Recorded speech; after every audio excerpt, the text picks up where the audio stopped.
And we're starting in Lagos, Nigeria, where the Lagos state government has released its white paper on the report on the Lekki tollgate shooting incident submitted to it by the Judicial Panel of Inquiry and dismissed that lives were lost at the Lekki tollgate. Now, the government described the reports as assumptions and mere speculations. Now, here are some of the highlights of the report that we can bring to you on the program Breakfast Central. All right, now the highlight, one of it says, out of the 32 recommendations made by the JPI in its report on the 15th of November 2021, the government accepted 11, rejected 1, and accepted 6 with modifications. Now 14 recommendations fall outside the powers of Lagos state government and will be forwarded to the federal government for consideration.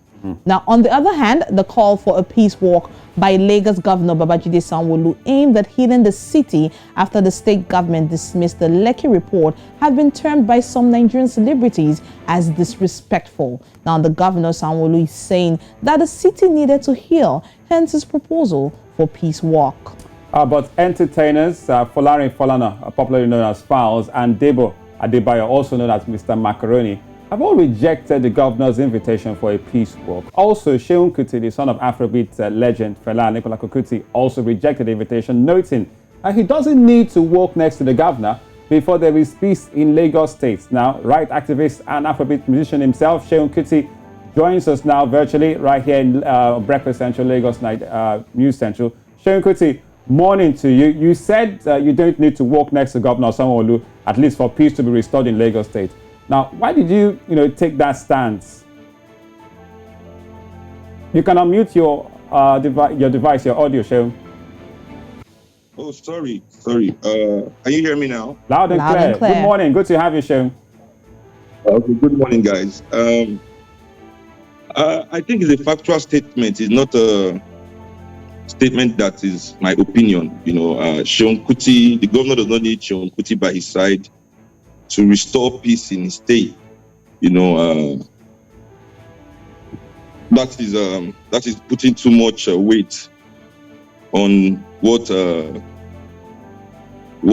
standing next to Seun Kuti can achieve,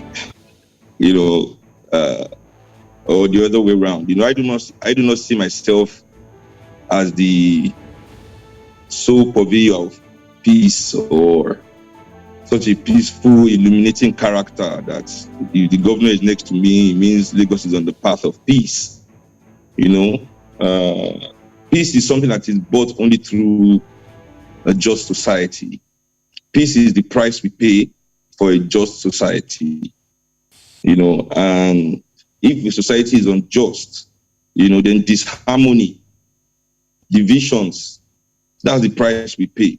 And for anybody to want to, just suddenly change the rules of humanity to fit their own certain situation, right? It's highly tyrannical. Right. Now, Seun, in that speech made by the governor, he said he's looking at restoring peace in Lagos State and also bridging the gap between the government and the people. If this is what the government thinks would bring peace, what would you have to say to them? I think government is already, this is what I'm saying. I see a lot of rhetoric. Sorry guys, I'm just coming out of some kind of illness. That's why I'm not even at your studios. I told my brother Joe Hansen when he called me. As you can see, I'm still drinking agbo. That's all right. It's an early morning. Yeah, I'm recovering. So yes, it is out of desperation, I think that this call has been made, not really about the true intentions of government, because he already knew he was going to reject the panel's report. Well, he still went ahead to tell us to come and do peaceful work before. So you see, there's dishonesty there. There's trickery there. And I think we are past that in the state. So other than it being about rhetoric, if it wasn't rhetoric, for the governor to say that he wants to build a just and peaceful Lagos and things like that. The powers are already in his hands. All the powers are already in his hands. The power to protect Nigerian people, Lagosians who are ultimately also Nigerian people, the power to at least start creating housing, education, a viable environment for them to live in. These things are already within his powers. This is what the Constitution says the government should be, a bridge already. The government is constitutionally the bridge that brings the services, the wealth, the resources, the opportunities of your state, your society, your community. The government is the bridge that brings those things, those benefits to you. So, if he's not just telling us the government wants to be the bridge, what did they think they were doing there before? Yeah, sure. And that brings me to another question. The governor himself, Seun, who comes out to say, okay, his government have accepted some of the terms for the white paper from the panel and rejected some, even saying that the debts were mere assumptions. Okay, fine. But calling out celebrities, Mr. Macaroni, Files, you, me, come out, let's have a peace walk. Many people are saying, well, what's going on with the governors or the government's PR team? Was it the celebrities? Why peace walk? Is there no peace as it stands? And, what's the aim and the objective here? Yeah, but, Nigeria has always been a nation, a nation that has been seduced by the lies of the elites. We are really seduced by their lies, and for this lies to become our narrative, for it to become close to fact, near fact. It needs certain people to push it. And this narrative has been pushed for a long time by our musicians and actors and, radio people, TV people, So I think that's what it is. They have structured Nigeria in such a way that people don't trust institutions. People don't trust institutions. They trust people. They trust human beings. They trust names. You understand? So the government plays into this.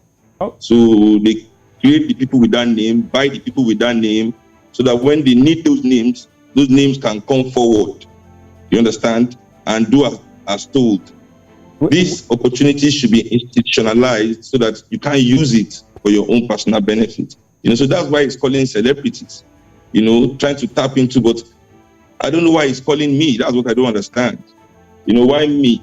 Why Fowles? Why these guys? I don't think we are part of that crowd. And that brings to another question, Seun. Whether he calls you or he calls Fowles or other celebrities, why now? Why not perhaps after the NSAS toll gates? If, quote unquote, there was supposed to be something for I answered that before. Now is a desperate time for the government. This is an act of desperation. That's why it's now. Anytime the government is desperate, they act irrationally, immediately, brashly. It's also the fact that probably the governor, an oppressor himself, understands that, doesn't understand that human beings have emotions and all our emotions have stages and everybody's relationship with their emotions are different and how people navigate those emotions are also different and how long it takes people to navigate certain emotions is also different, but you see, oppressors and tyrants think that they are everybody. All right, Seun. You understand? All right. I'm not done. You ask the question. Let me finish. Don't push me away. So they think they are everybody, right? And because they think they are everybody, they expect us to be where they are also emotionally, which is impossible. See, the doctor and the governor and his PR team and all his aides, they might have reached this point where, they are ready to move on. They've gone past the death. Yes, we praise them for their maturity and fortitude. But certain of us are not past this. We've not moved on. We still want justice. We are still stuck there. And that must be respected also as a human response to the situation. And this is the humanity of it I'm talking about, And that is why now, really, because it is more dehumanization. That is why now. You understand? All right, Seun. Speaking about the why now, would we see this work of peace? Would we see the light of day? Would it happen? Whether you're there, whether it calls anybody, whether it calls me or you, would it happen? Exactly, the work for peace, I have to say about, is not my idea. So I don't know who will... So far, no date yet. So far, officially the government has not come out to put a date to it. I don't know who is planning it. I don't know the date, whatever. But I know that we, the people of Nigeria, must work for justice. All right. If the governor comes out to work for peace, we must decide a day. If he chooses the 10th of December, we'll choose the 9th. Because justice must come before peace. So we'll first work for justice on the 9th. So, Seun, are you saying that there should be a walk in some form? A walk, WORK. Okay. We will work for justice. It can be in any form. Okay. We will not walk. We will work for justice. Okay. If he calls the walk for peace on the 15th of December, we will call the walk for justice. We begin on the 14th of December. Because justice must come before peace. Now, so just before we let you go, you saw the highlights. We all saw the highlights of that paper where about 11 recommendations have been taken. One has been rejected and a few others will be modified and sent to the federal government. What are your thoughts on those resolutions? Well, I will not go into the resolutions per se and say these are my thoughts on. I'd seen the white paper, man, and trust me when I say this. The newspaper is sitting in front of my house right now. Trust me when I say, from the beginning, I have not been in support of the Judicial Panel of Inquiry. I have to be honest. Really? Why? Wow. Yeah. Why? Because this is the case of the accused trying himself for the crime he has committed, finding himself guilty, and then also appropriating his own punishment. I don't think that's justice. I don't think that's just. So for me, and it has always been that I knew what somebody was going to throw money at, compensate some people to look good, help poor people to look good, like they are good people, I know that's the basic, that's what they wanted to do. But now it has backfired to a certain extent. Because if you remember that when they burnt my father's house too, that's how the government called inquiry, judicial panel of immediately a judicial panel of inquiry was summoned. And Fela's verdict was unknown soldier. And basically, our own verdict now is still unknown order. Even though we now know soldier, but unknown order. You understand? So what do we always saying? This and Fela who went through this in 1978. So what are we actually has gotten justice? For me, it's tangible, that is institutionalized, that has brought changes to policies in government. None whatsoever. You understand? And even if you go and listen to Fela's song, Unknown Soldier, when he was talking about the burning of Kalakuta, the killing of his mother, when he was going to explain what happened after, I said, government bring instruments of magic, then bring inquiry. You see, that's the first thing. They bring instruments of magic. What was the first instrument of magic for them? It's the inquiry. They set the parameters, what you can discuss, what you can't discuss. So, from the beginning, I told Nigerian people to boycott the panel. And this is where we have been. If we had boycotted the panel, that's where we are still now. We are right back to where we have been. If we didn't go and follow them to do panel for over a year. All right. A case of deja vu once again, 1978 and 2021, 2022. Well, thank you so much once again, rights activist and Afrobeats musician Seun Kuti, for coming on our program Breakfast Central. We appreciate your time again, Seun. Thank you so much. Thank you.